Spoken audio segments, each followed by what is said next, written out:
What's going on, guys? We're going to see if we have any issues or not. And if we do, we will just do a short show. But I'm going to say hi to some people. I am actually just a little bit west of Abilene, Texas.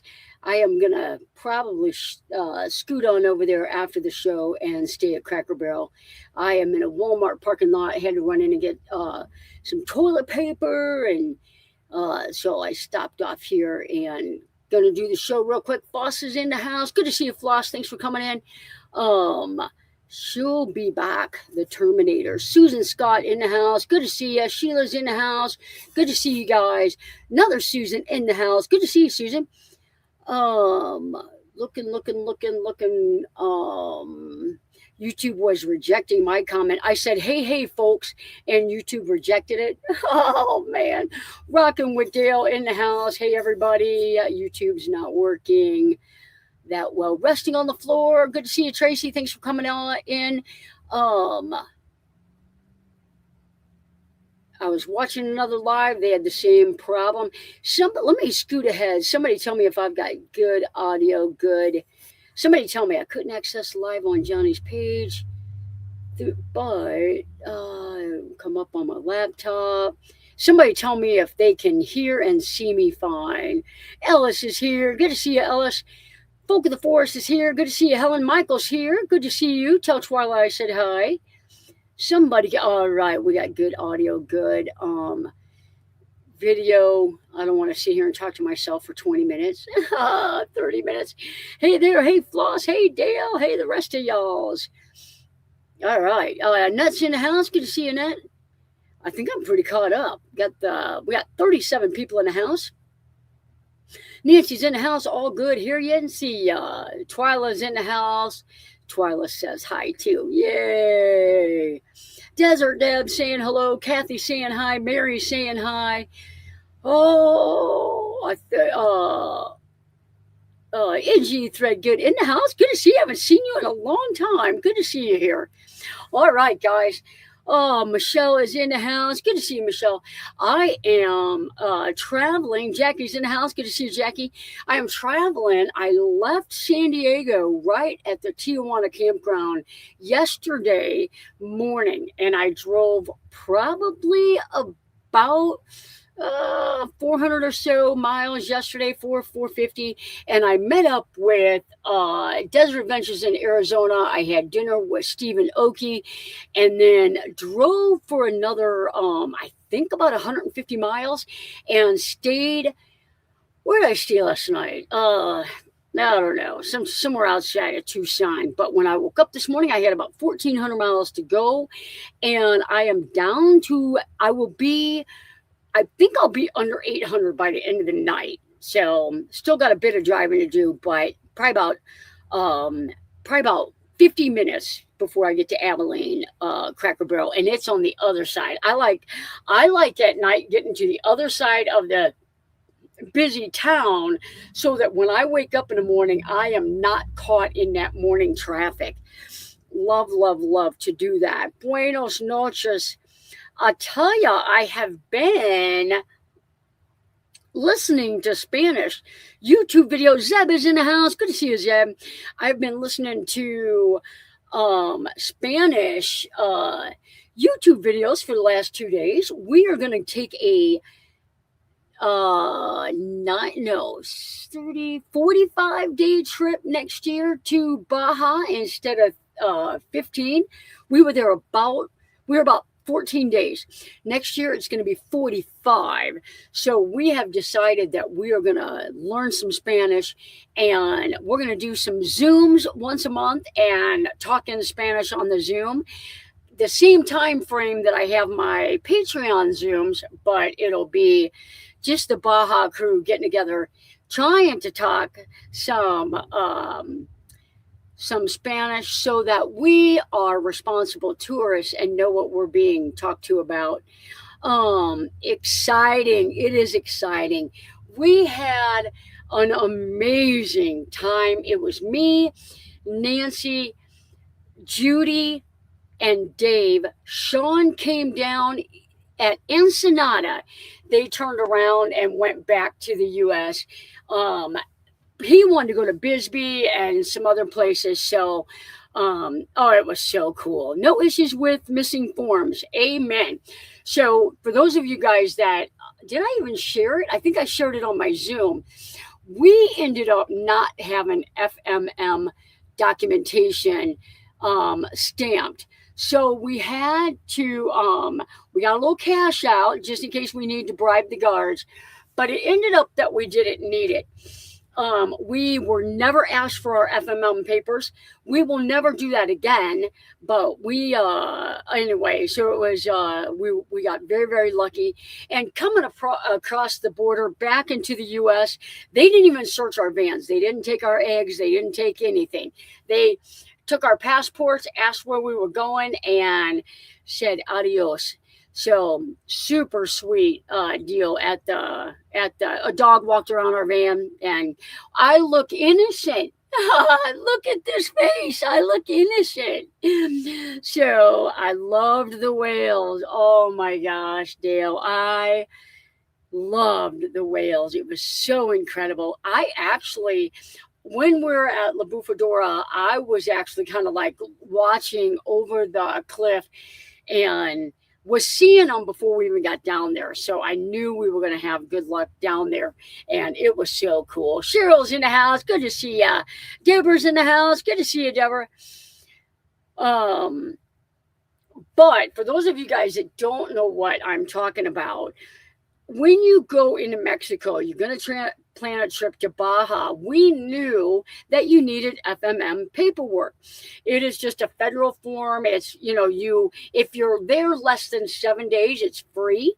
If you're there over 7 days, 8 to a lot, it's $54. So it wasn't the price at all. But what we didn't know, we knew you could get it online, but what we didn't know is that it had to get stamped at the border. We went to the speech at Courtside. Dave had been down there. He's a resident there. We never knew you had to get the passport stamped. So no matter where we were at, we tried in Guerrero Negro to get it, and to get it stamped, and it was a no-go. So anyway, 80K Van Man in the house. Good to see ya. So anyway, we slid by, no hassles whatsoever. Judy came back to the States a day or two before us. They took her eggs, and I think they took one other thing, but it wasn't anything major. We stayed in Tijuana River Valley Campground for a couple of days when we got back, and it was awesome. The campground's really nice. It's 10 minutes from literally everything. Walmart, coffee, laundromat, fish tacos. It's close to everything. So I got a walking trail there, a horseback trail there. So we stayed there. It was awesome. So then San Diego has rain. Is Nancy Roberts in the house?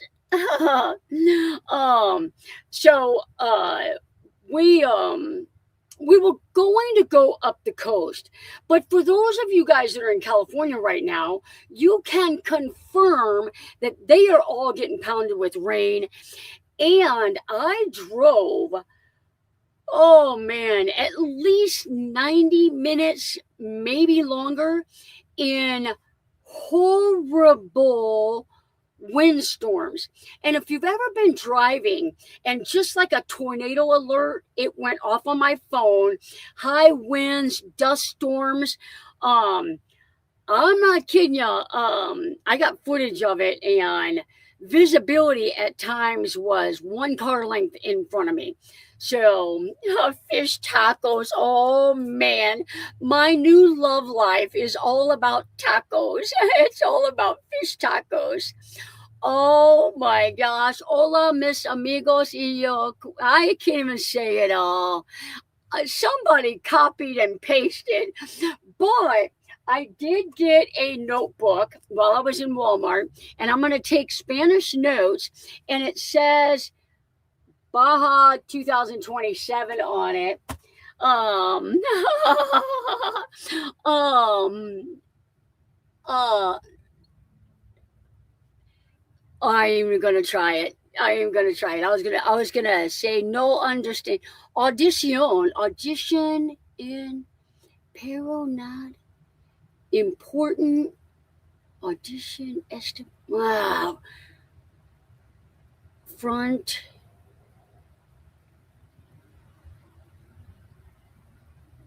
cruise. Oh well, cruise frontier. Okay, I can't get it. Ava's in the house. Good to see you, Ava. Good to see you. Tell Doug we said hi. Broken Nomad, the real tacos are now part of my soul. Oh, man. I tell you what, there's no, the tacos are just so different. And the crema sauce, I bought a bottle of crema sauce to bring home with me. No es muy fácil cuando es una. Yeah. Yeah, you got me on that one too.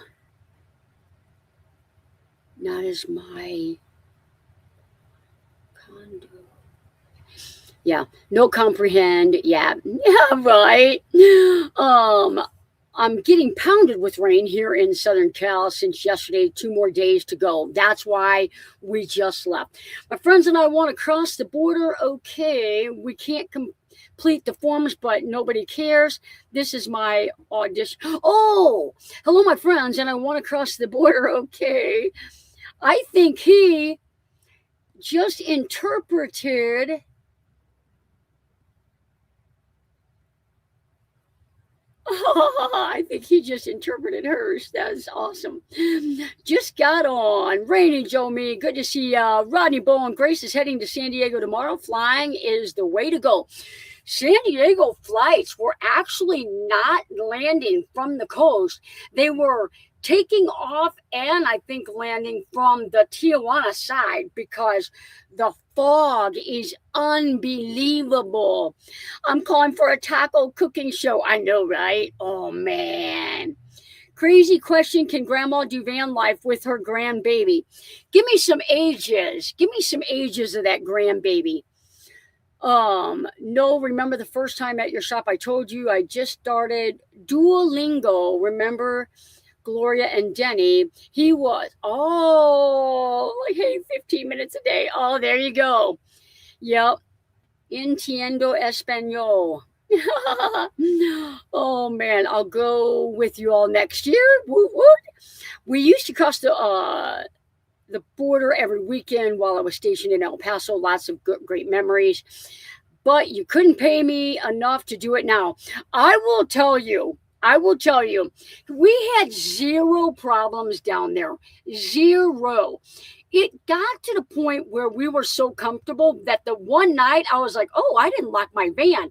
And I had to get up and lock my van because everybody was so nice.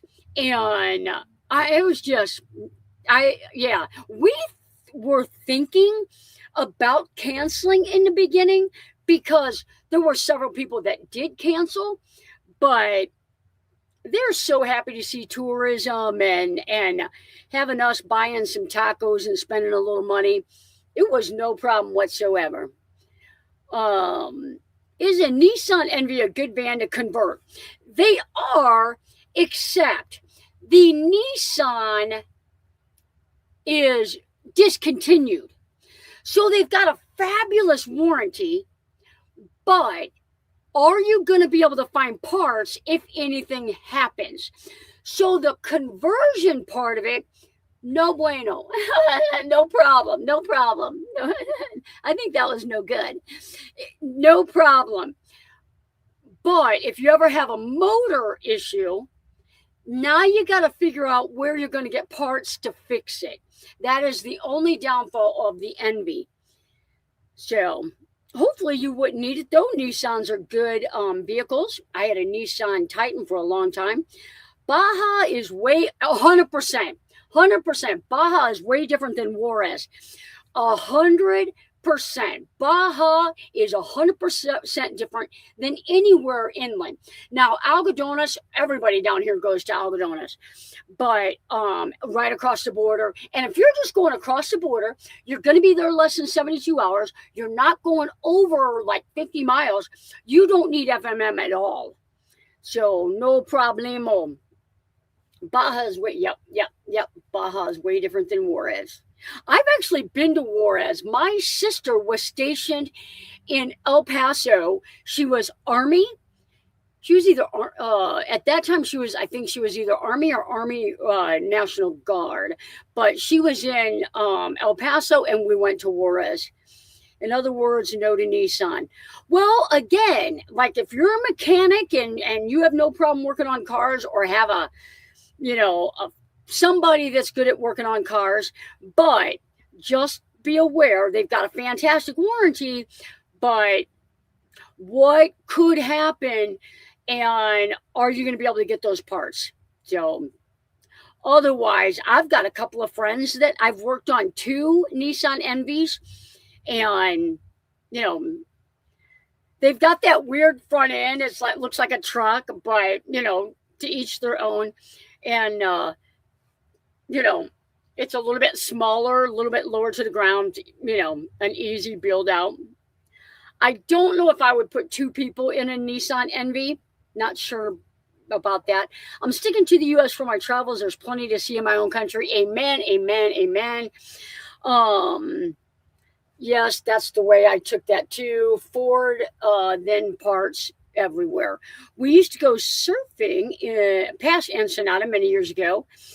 We bought the Charger 2, but now seeing lots of comments concerning issues with it. Should I have it installed or stay with the Charger 1? If you are wanting to, the difference is supposedly you can charge with solar and driving at the same time. I already knew straight out of the gate that the Charger 2 was going to be short-lived.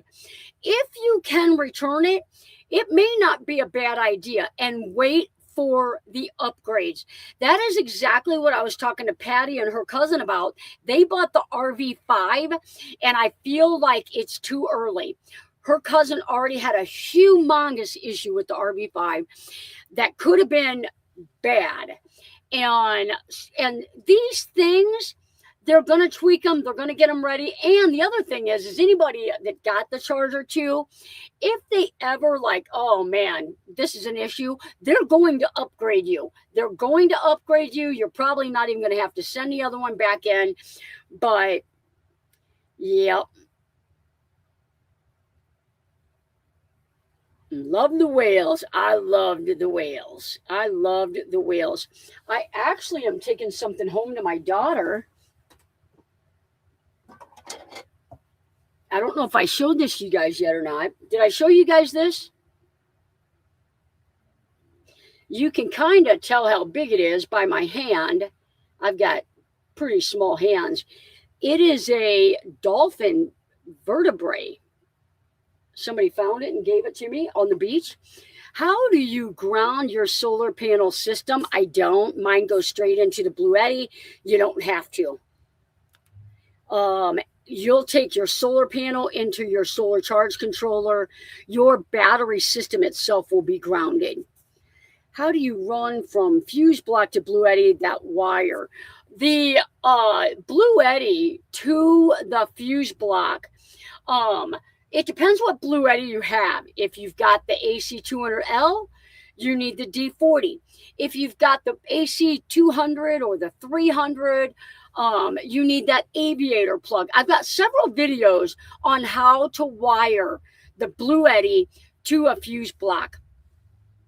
Buy the fuse block. The thing about it is you try not to get a battery that only has the 12 volt.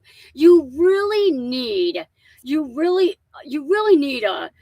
12 volt, 25 amp, 30 amp. You need more than that 10 amp, because most people down the road want a heater, and you're not going to be able to run a heater off of a 10 amp circuit.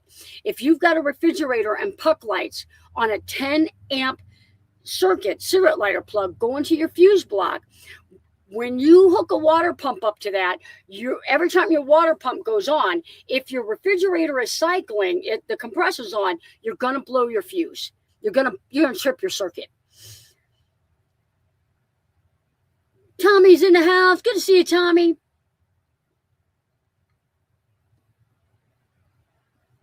I think I got the questions. Cool dolphin vertebrae. It was cool.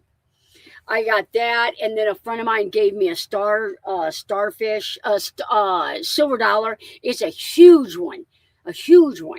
So, fun times. Got all kinds of seashells too.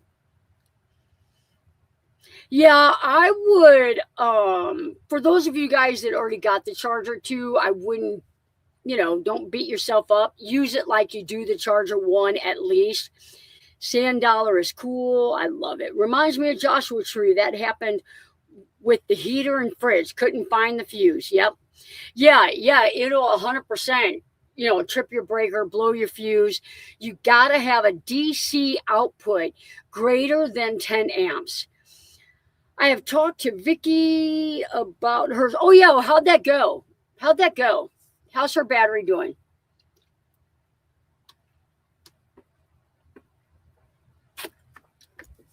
She has got a Bluetti. It drained all the way down to 0, and they cannot get it to take a charge. I didn't know if she had a trickle charger at home or for her just to reach out to Bluetti. We have to call you Flipper. I wonder if they could put that vertebrae in my back. Yeah, no. Sorry I'm late. Hi from Morgan. Good to see you, Twanda. Good to see you. Thanks for coming in. Tell Robin I said hi. My cigarette plug in my Bluetti AC200 runs my Bodega 75 fridge with no problem. 100%. 100% it will run that item by itself. But the thing about the cigarette lighter port that you have to remember is that it's 12 volt, but it's going to, as long as you don't go over 10 amp, you're not going to have a problem. So no refrigerator out there, no small refrigerator like that out there. The chest refrigerators are over 10 amps. So as long as it's under 10 amps, that's fine. Then the other thing that you got to remember is if you do have that 10 amp plug, that's 12 volt, 10 amp cigarette lighter going to your fuse block or going to wherever, that if you're pulling a consistent 9 amps, 8 amps, that plug is going to get hot. You need to watch, keep an eye on the wires. I don't know what's going on with Vicky's Bluetti. Yeah, she probably just needs to call. Oh, you know what? I fixed somebody else's out there. Oh, Zeb, give Vicky my phone number. Have her call me tomorrow. Which models have larger than 10 amps? The AC200, the AC300, the AC200 Max, the AC200L, the RV5, those all do. The one that I've been installing a lot recently because I want that high DC output is the AC200L because they quit making the Max. So is it okay to stack my AC180 on top of an Elite 200 to conserve space? Absolutely. Just don't lay it down. One on top of the other is perfectly fine.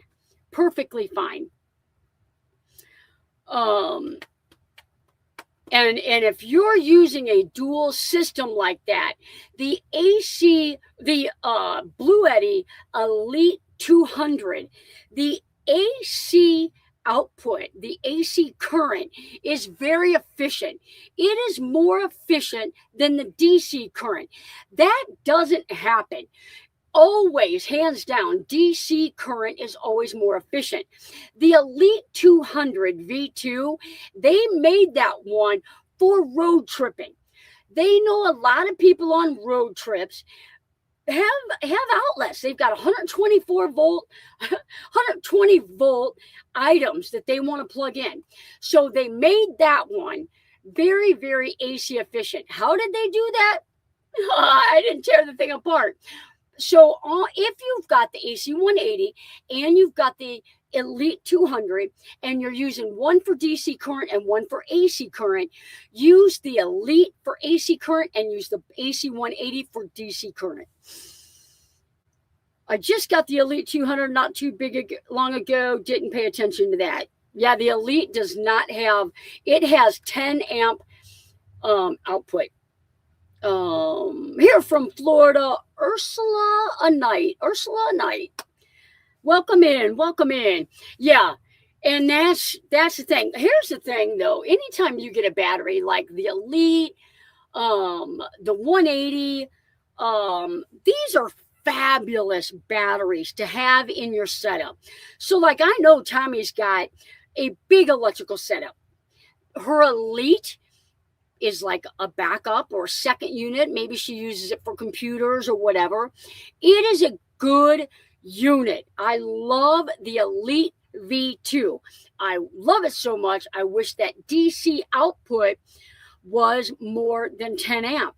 If it wasn't 10 amp, if they couldn't make it bigger, I wish these companies would stop with the cigarette lighter output. They're doing that so that everybody out there can plug their cigarette lighter appliance into it. But what we all really safe practice would be to have an XT60 output, run that XT60 to a fuse block, and then have your appliances go to the fuse block. Loose connections are probably the number one cause of fire. So these connections, they get loose. And when you've got a plug that's half out, half in, it's going to get hot and it is a hazard. I ran out of power after 2.5 days of rain running the mini split. Mini split is just, that'll do it. Since you enjoyed the whales, you should swim with the dolphins. I did that several times when I was in Mexico. It was so much fun. Me, my mom, all my kids, couple boyfriends, we all swam with dolphins. It was super cool. So I have done that. I think I did that in not the Cayman, maybe the Cayman Islands. Can't remember which island. Can't remember where I did it. I have done it though. What do you think about the EcoFlow Delta Pro? Perfect. Not a problem.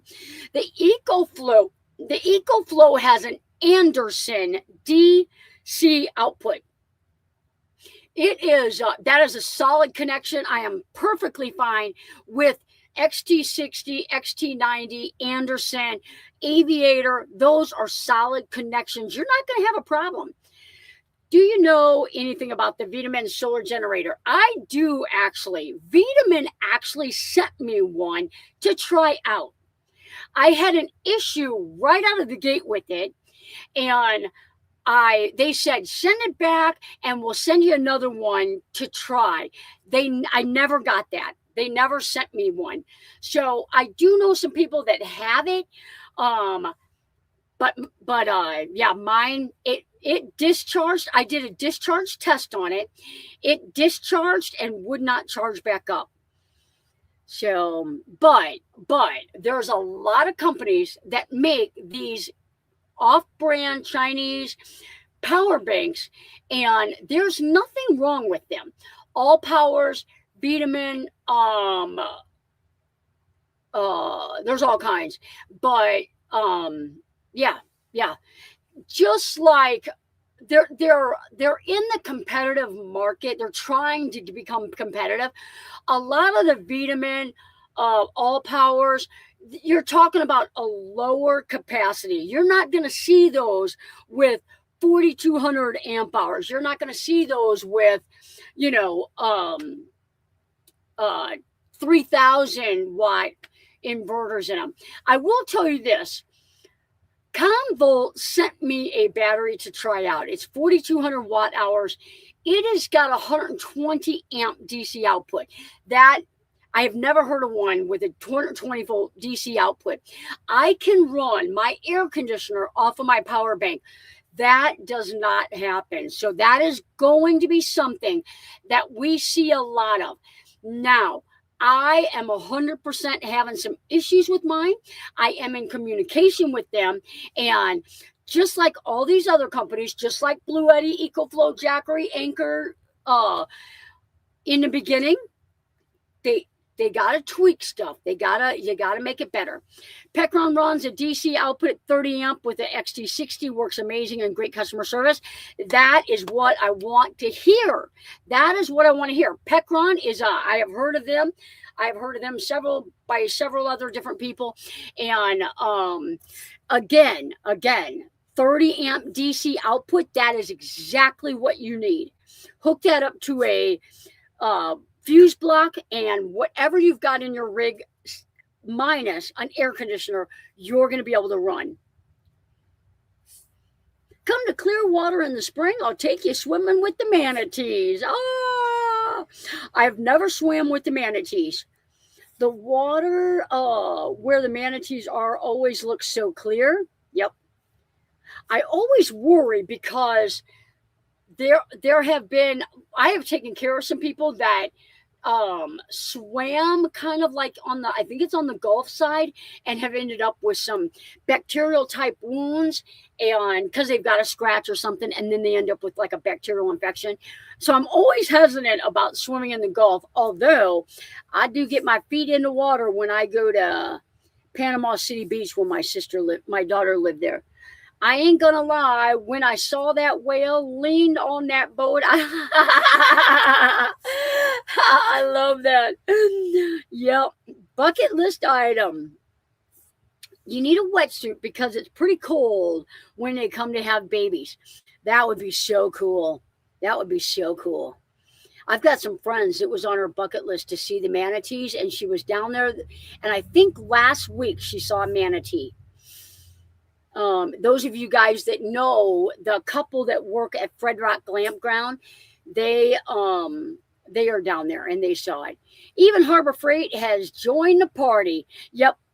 And Harbor Freight, they do have some power banks. And again, you kind of gotta, look at the reviews, see what it's going, get that extended warranty. So Bluetti has a tremendous warranty, and that's what I love about it. Hey, Johnny from Jackson, Mississippi with Cindy Silver moving towards Wisconsin. If you guys leave Mississippi and you go north through Missouri by any chance, come see me. I will be home tomorrow night late or Thursday morning. I sent you a text message, Cindy. I never got a response. Yes, with manatees, I was younger, around Johnny's age. I'm going to be 79 on March 1st, recovering from broken patella from last March. But I've taken my life back. I travel full-time in van life. That's so awesome. 79 years young. Crystal River is like paradise. There you go. Oh, that would be super cool. That'd be super cool. Yep. I gotta quit going west. One of these days I need to go southeast. I got a lot of people they would love to have me come down there, and I've got an open invitation to a lady that she owns property on a nice lake, and she says on Alabama, she's like, you need to come fishing. Weeks Watchee is a nursery for manatees. So cool. How do you like the Bluetti AC300? All right, guys, that is a good question. How do you like the AC300? I'm kind of not a fan. I do have 2 clients with it, and they're doing okay with it now. But in the beginning, both of them had to send batteries back. Both of them had an issue with it. Both of them, Bluetti took care of them. But the AC300 can on occasion have a fluke. If you are looking at one and it's used, I think I would steer clear. If you have one and you have never had a problem with it, I would hang on to it because you've got one of the good ones. You got to be careful with that because the cigarette lighter output is 24 volt. A lot of people they're not even thinking about it. They plug something into that, and the next thing they know, it's melted. So the DC output, they've got the aviator plug, which I love to use. But then the cigarette lighter port is the 24 volt. You order the B300 with that. It's just the standalone BMS system. It's just the brains. It's not the battery. The problem with that is the B300 used to come with a cigarette lighter adapter, which was 12 volt. It's not 12.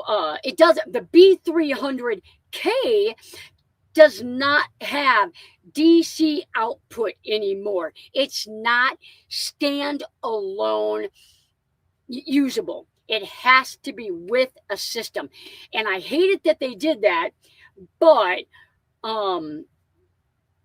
it probably prevented them from having to put something in there, a bigger BMS, something. It's for whatever reason.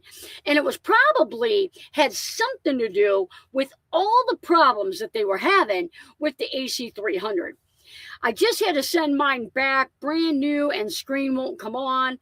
I bought last year and stored for my build, took it back out, and it won't work. The good thing is they've got a 2x2 warranty. So if they want to send you a new AC300, I would bargain. I would bargain with them and see if you can't get like something different. The AC200L with a D40, I would bargain for something different if it was me. I hope this isn't an inappropriate question, but I was thinking about joining your Patreon. What would be the benefit in that? The benefit of joining my Patreon is that it is a fabulous way to support the channel, and Patreon does not take near what YouTube does. That's my benefit. Your benefit is I do 2 live chats every single month, the first and the third Sunday. And you can ask me any questions you want. We hang out for an hour, 2 hours. I've been known to hang out for 3 hours on a rainy day. And so it's like, if you're thinking about doing a build or you've got, a lot of van life questions, it is the cheapest consultation you can ever buy. And it's a good way to support my channel. And at the meetups, I do a Patreon day. So everybody goes home on Sunday morning. All the Patreons stay late, and I may or may not serve some wonderful food to my Patreon members. And we do giveaways. And so there's all kinds of reasons to join. It is a good community. And here's one thing. You guys can be in the chat and ask me a question. I may not know the answer. There is a 50-50 shot. I may know it. I may not know it. I also may know it on just my experience. I've got Patreons that they know a lot of stuff, or they are rapid firing, looking it up while I'm doing the show. So I may not know the answer. Helen might know it. Deborah probably will know it. Patty might know it. And so it's fun hangout. Patreon is so worth it. There you go. Consults with Johnny, Zooms, extra day at the meetup. There you go. That's a quick answer. Matter of fact, while we're thinking about this, if you guys are a channel member, if you're a Patreon, I appreciate you. I did have another Patreon just sign up that is not on this list, but this is not the end of the show. In the middle of the show, I like to give a shout out to my Patreons and my channel members for all the extra that they do for my channel. I'll see you in 30 seconds.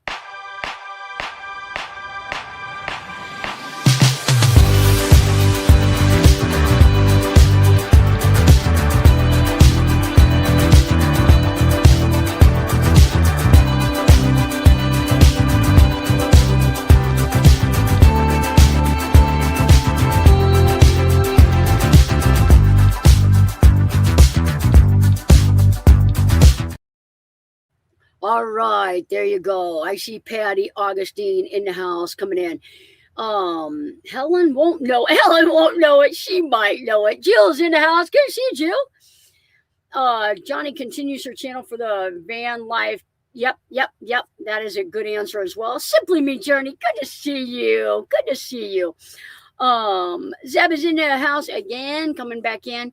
Absolutely worth it all the way around. Thank you. Being a Patreon means extra special.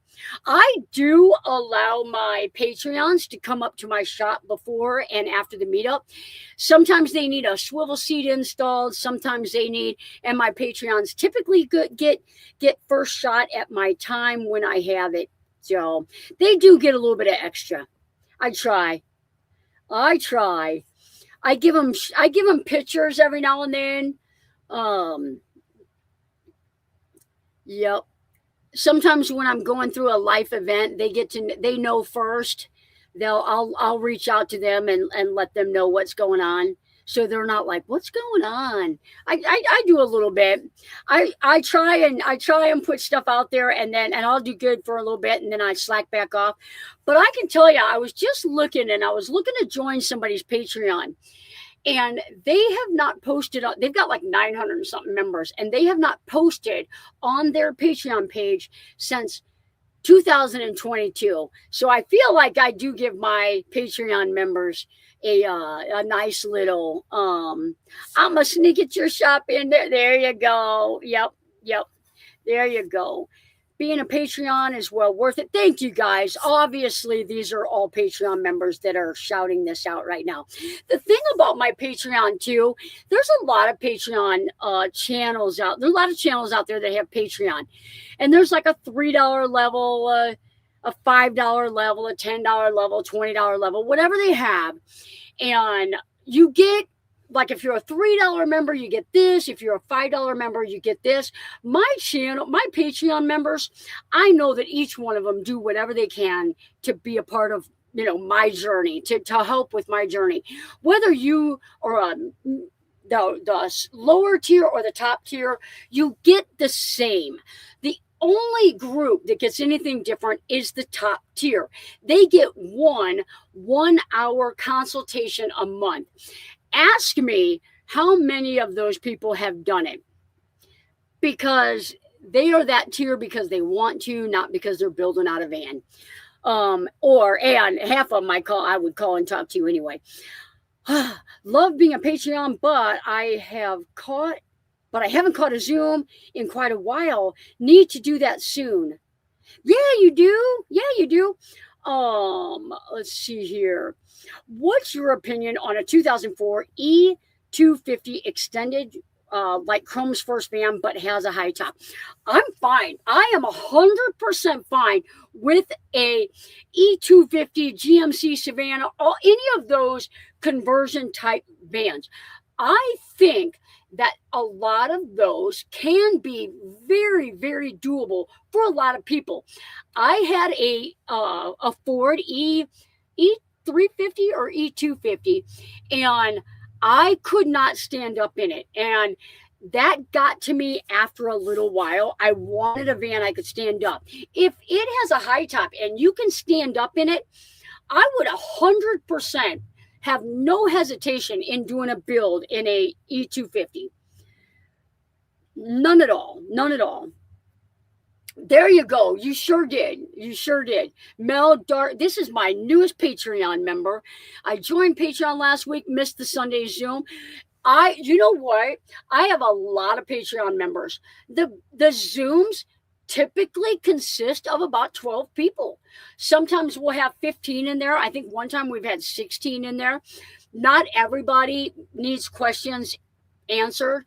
Not everybody wants to get up on screen. You can have just an emoji there. You can have a panda bear there if you want.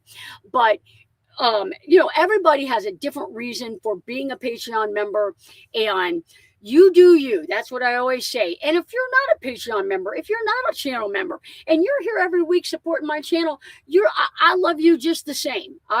super happy. I have a 200 solar panel watt to put on my roof on a ProMaster. Is there another way to join it to the roof without the rails? No. If you don't have a roof rack and it's a rigid panel, you're talking about putting 8 screws in your roof, essentially putting 8 screws in your roof. It's not something I recommend, especially if you're going to do a build out and put a ceiling on and then you're never going to be able to get to it again. If at all possible, if you can get, a roof rack or at least a rail to put it on. Otherwise, possibly think about selling that 200 watt rigid panel and getting like a SIG panel. SIG Solar has fabulous panels. I would invest in that. If you have a 200 watt rigid panel, you're not going to get 200 watts. If you have a 200 watt SIG solar panel or flexible solar panel, you're going at some point to get 200 watts. They are more efficient. They do not last as long. And some people complain that, it makes my roof hot. Everybody's, you're going to be putting insulation in there anyways. You heard Ram ProMasters have transmission issues. You're 100% right. 2016, 2017, 2018 had transmission issues. Maybe late 2015. The problem, when recognized, has been fixed. You will not hear of someone saying that they have I have a 2019, I've got 72,000 miles on it. It has never been inside of a shop. I had a radiator thing fixed, and they came out to my van. It didn't take 30 minutes in Colorado to fix it. The transmission on a Ram ProMaster is old. That is an old problem, and Ford Transit haters, Ford Transit people that hate Ram ProMaster won't stop. They won't quit talking about it. But if you're in a van community where we have people here with Savannahs, Transits, Connects, ProMasters, Cities, Ford Econoline, travel trailers, trucks. We've got every of all kind in here. And I only, out of all my community, a friend blew his engine in his Ram. It was very overweight, in my opinion, and it was used. It was a 1500, not a 2500, not a 3500. So we had a massive build in a 1500, and I know 3 people that have had a Transit and that had problems. One had to get the rear end replaced. Another one, I have no idea what was wrong, but they were stranded in Arizona, I think, for several days, if not a week. And then another person with a pretty minor problem, but it was not an easy fix. So in my experience, I know more people with Transit that have had problems than Fords. Now, both of them have recalls. No matter what you get, you watch your recalls and get your recalls worked on. Just like battery systems, they put these things out, and then somebody has a problem with it, and then the engineers are like, oh crap. And that's what happened with the transmission on the ProMaster.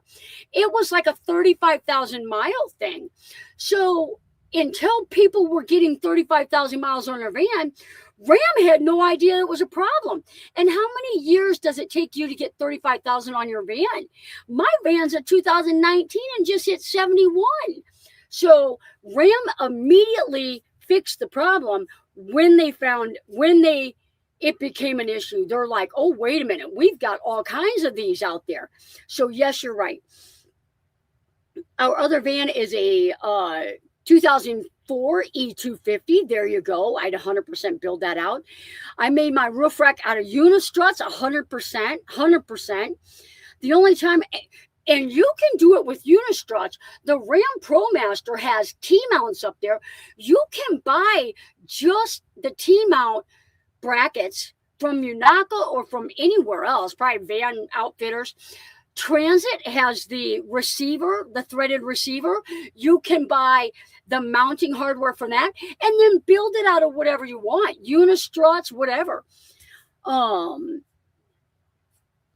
right.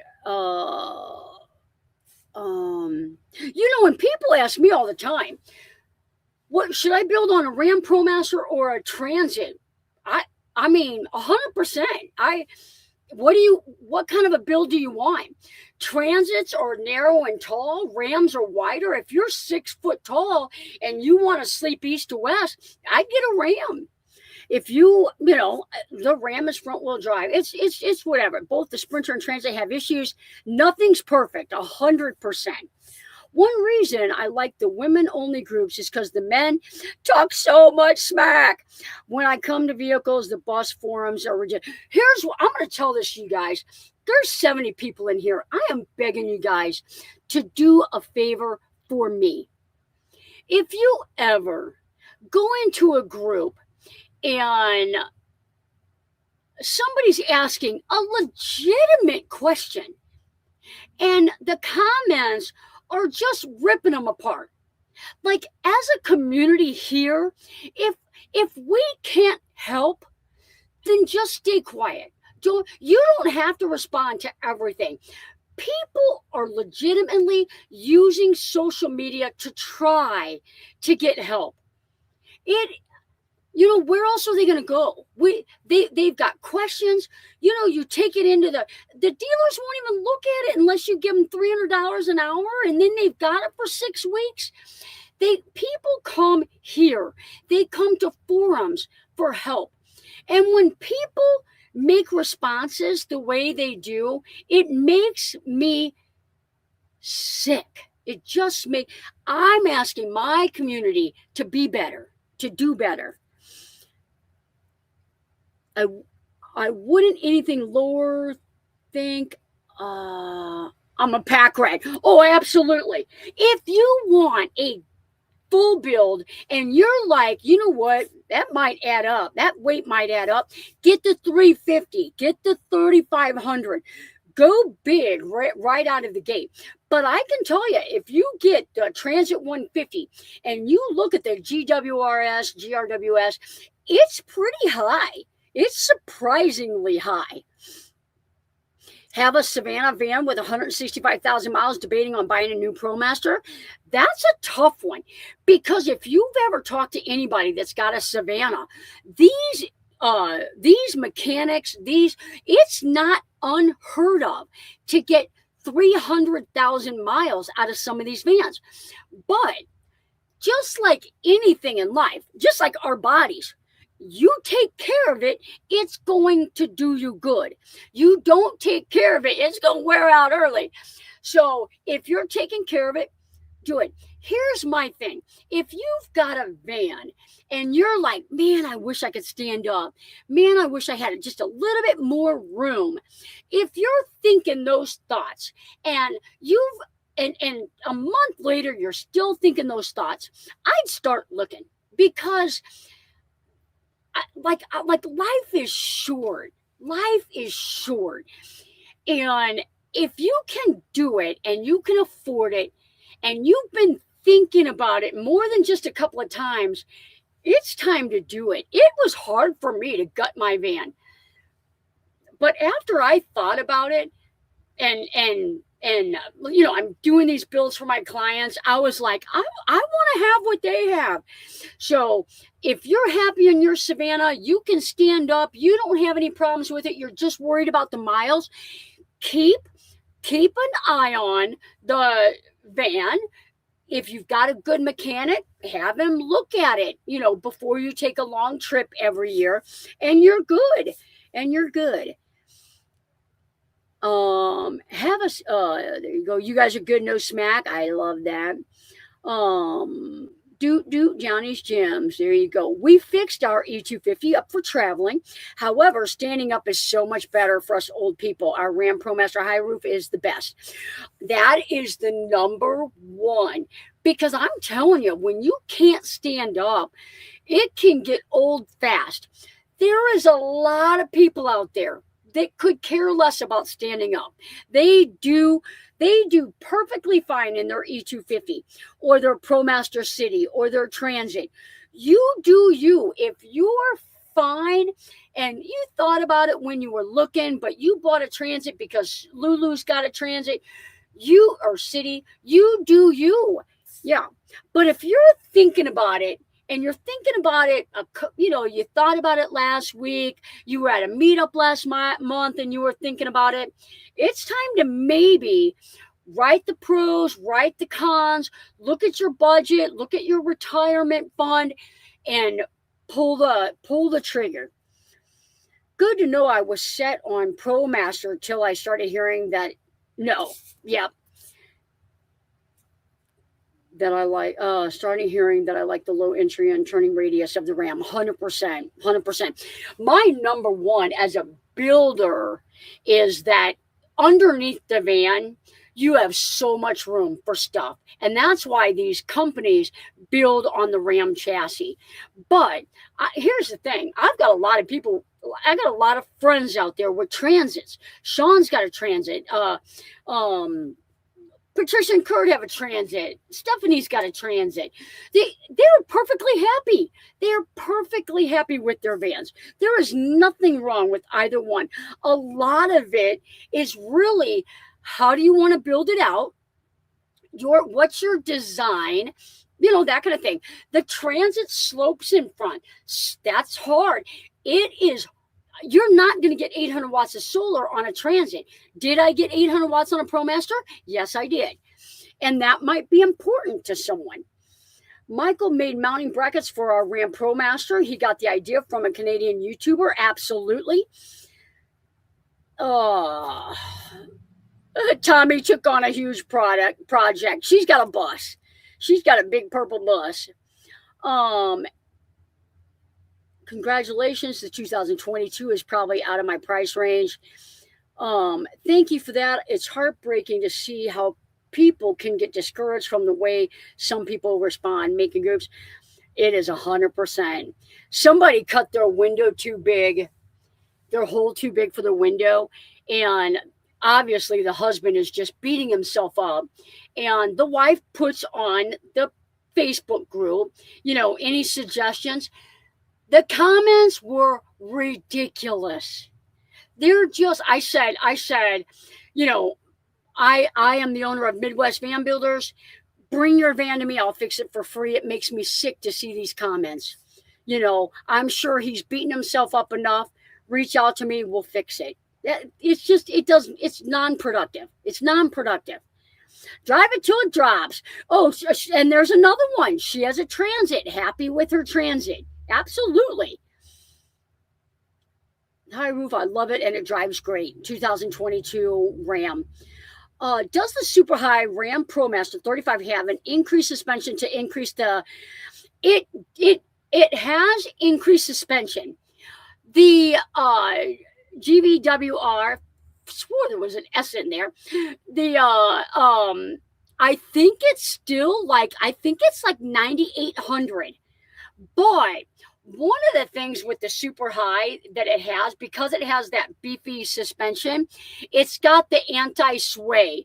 So, when you're driving down the road and you're in Texas and the speed limit's 80 and a semi passes you and then cuts right in front of you, your van is gonna shake a little bit. And so the super high Ram has a suspension, blah blah blah, to help prevent that. So Paula is tall. Yep. Come here for help, for support, for community, for acceptance of everyone, and for the courage to experience van life safely. Amen, amen, amen. Go sit in the front seat and see which one you like best. Don't do that. Don't do that. The front seat. Here's the difference between the front seats. The Transit, you sit low to the ground. The Ram, you sit higher. When you swivel the seats, the Transit's golden, except the old Transits have that brake mechanism in the way, which is gone now. But when you drive a van, if you're planning on driving 500 miles a day every single day, you may want to go with the Transit.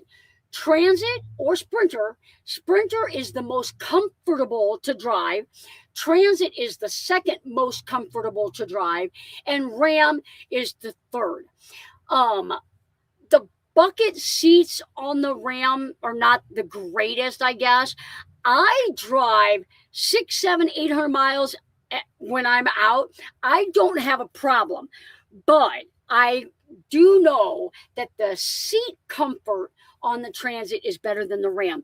That is not good enough for me to get rid of my front wheel drive, my underbelly space, and rooftop real estate. Rooftop real estate for the win for me. I've been thinking about it for a while, just like to get as much information as I can before making the leap. 100%. That is the number one thing that you can do. Get all the information. Get good information. Research stuff. Write everything down. Put pros, put cons. Look at a possible design that you're looking at. Would this design go in a wider van better or a taller van better? These are the things that are going to help you make your decision easier. Obviously, price and availability is always going to be an issue. What van do you have? She's got a, does she have an E250? She's got a cargo van. E350 extended. Yep. And it's beefed up. She's got it lifted. It's nice. She is on Instagram. You can see her van on her Instagram under Joey's Fort. Joey's Fort on Instagram. I have van on my brain daily. Amen. I do too. Remember what our mothers and grandmothers taught us. If we can't say something nice, don't say anything. 100%. I have tabled my bus build for now and am trying to get out there in a Ford Flex with an attached tent. I'm tired of waiting. Amen. Just get up and make it happen. 100%.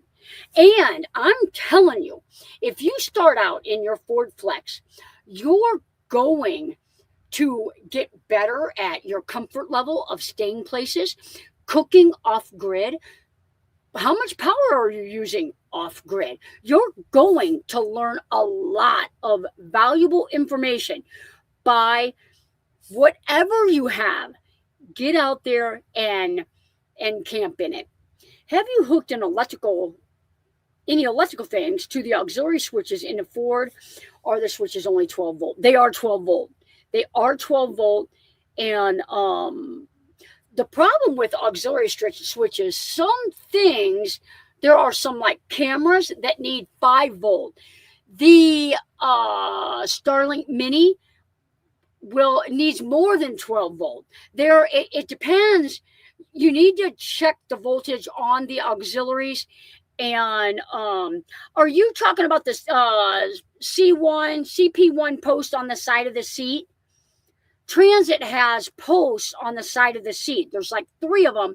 One is hot all the time. One is only hot when the van is running. Not sure if that's what he's talking about.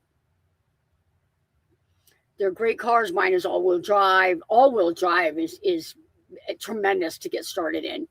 Your channel and helpers are all wonderful. They are. I have got a good group here. I have to think of my back. So Transit it is. Absolutely. I really dislike rear wheel drive vehicles. That drivetrain down that transit, it right away, if you're trying to decide what you want and you would love a air compressor under your van, your batteries under your van, like Travato does, your gray tank or a black tank, your spare tire, you are not going to get that with a Transit. You have to, if you want any of that, a CO2, you want your propane outside the van underneath there, you have to get a Ram.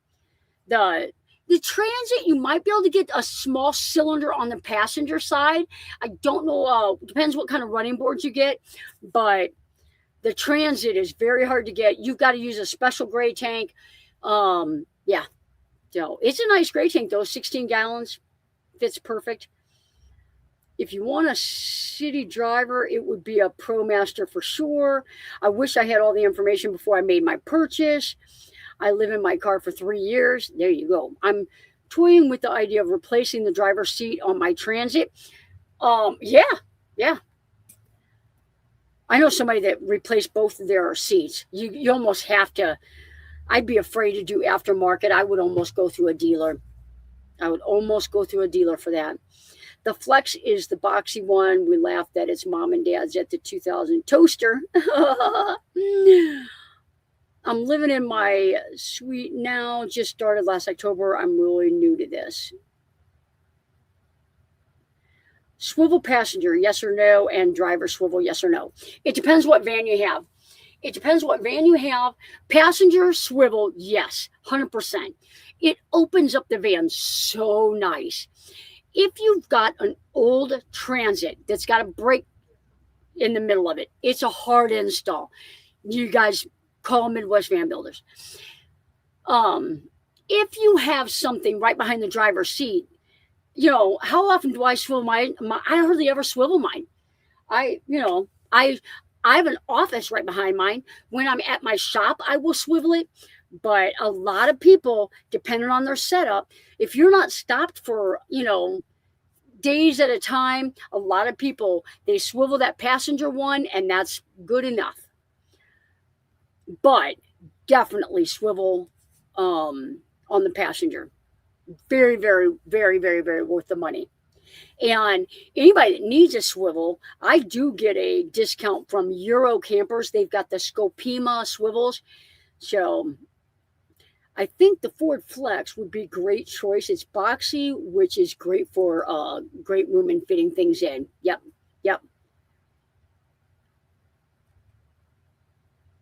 I've seen toasters made into little campers. I am now a Patreon member. Whoop, whoop. Thank you so much. I'll tell you what you get for that.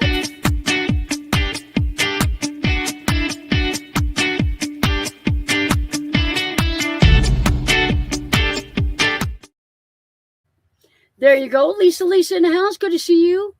YouTube is, I want that set up as well. There you go. Yep. Hi, everyone. Had to be a lurker tonight. Grands were off the chart crazy, and I'm just now able to text. I miss you guys. Debbie K, I am en route home. You're going to get either a visit or a phone call Friday or Saturday. I want to meet up with you guys.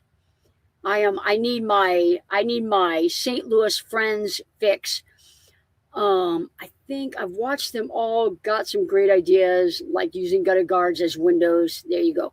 Having a comfortable travel vehicle is really nice, but I think it's about the place and the people.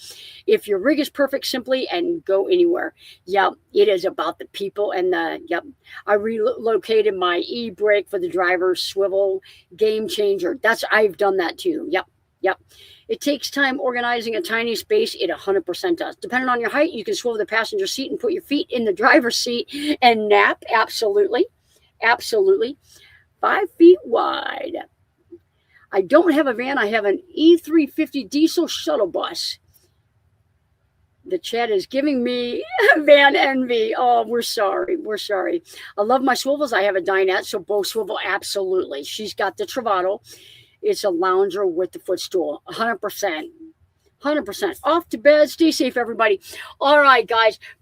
It is 9:09, and I'm gonna give you guys just a couple more minutes.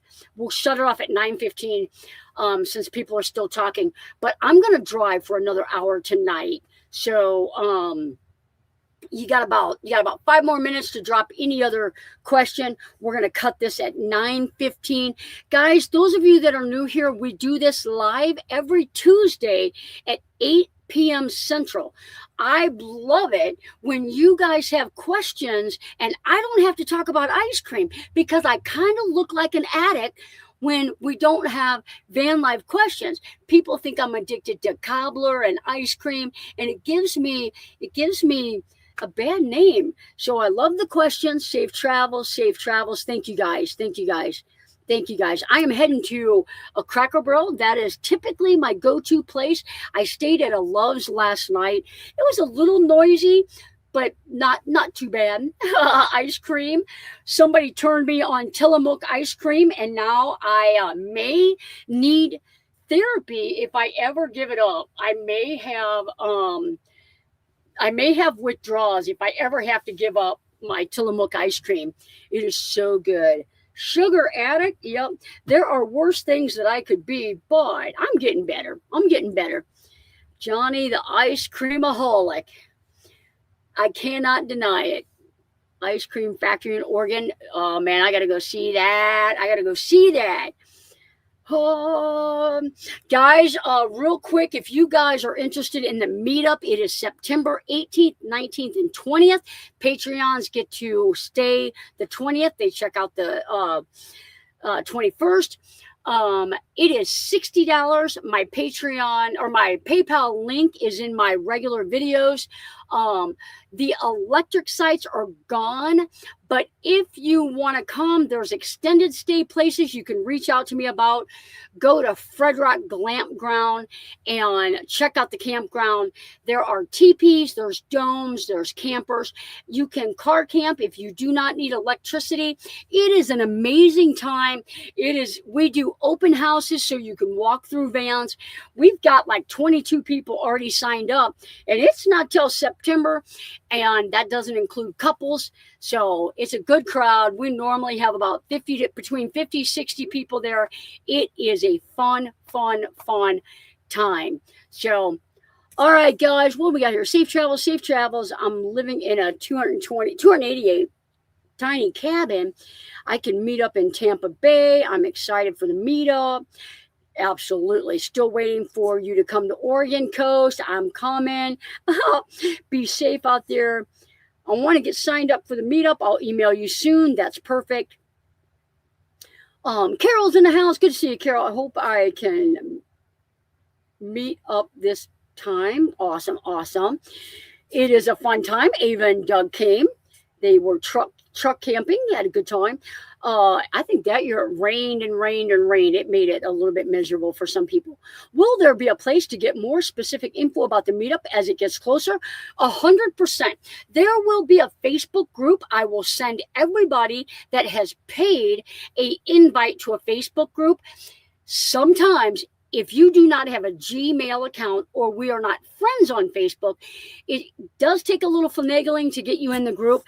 Most of the time, 99% of the time, people make it into the group. But yeah, all the information will be on the Facebook group. And I will likely send everybody an email as well. We do t-shirts, so you'll be able to sign up for a t-shirt ahead of time and pick a size ahead of time. On the Facebook group, we'll do a vote, and we'll vote on what color it's going to be. We are leaning this year towards a crazy color, maybe purple, maybe pink, who knows? Maybe pink. We've had yellow, we've had tie-dye. Sean and I will not be tie-dyeing 69 shirts this year. That was fun. All right, guys, I'm going to get off of here. You guys, safe travels if you're out there. If you have any questions, email me. Come back next Tuesday. We'll chat about it. Guys, take care, okay? Thanks for being good, decent human beings on the other websites. Take care. Seahawks! Seahawk colors. Oh, I may have to do that one. That was a good answer.